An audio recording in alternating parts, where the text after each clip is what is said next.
Ware Garland. At the young age of 14, Master Agronomist Wampum the Prince's Madam Fanfico Newton was the youngest Master Agronomist in the history of Ware Garland. Plants were his friends.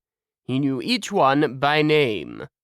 Wampum not only knew the common and scientific names of plants, but he also knew each plant by its own individual name. James, George, Lucille, etc. Of course, he didn't tell others about this last bit. The most probable single reason which may have pushed the council to award Wampum the title of Master Agronomist at such a young age was that he had a very green thumb. Anything he planted would grow, bloom, and thrive. At the very young age of 5, Wampum had started winning contests at the Ware Fair for the prettiest plant or fairest flower or lushest lily.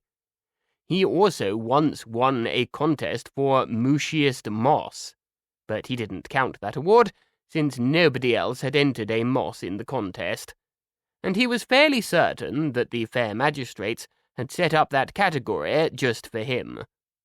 Wampum's plants were so green because he talked with them, his friends.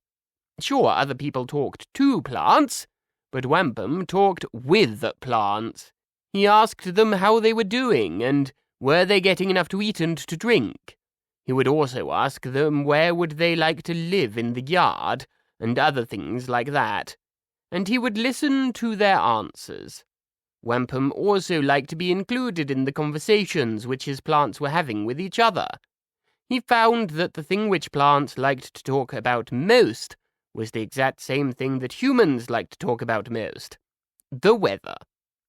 Wampum the Prince's Madam Fanfico Newton had a very good life, but even though he was a master agronomist, people, especially his teachers, still couldn't pronounce his last name correctly. Some wouldn't even try. They would just say Wampum the Prince's whatever and leave it at that. Others would get tongue-twisted.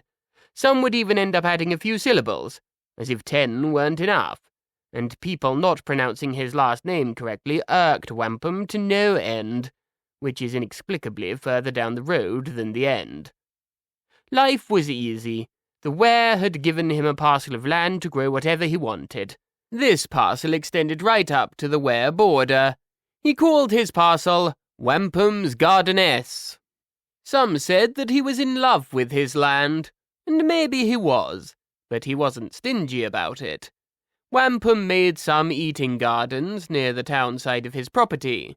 In the eating gardens he grew whatever fruits and vegetables wanted to grow there. He invited the townsfolk to come and gather whatever they needed, whenever they wanted.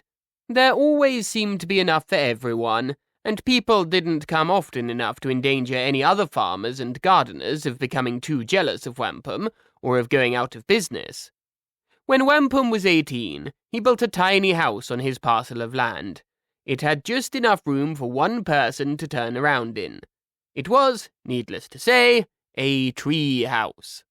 He built his tree house in the center of his land, so that he could watch over all of the plants in his gardeness.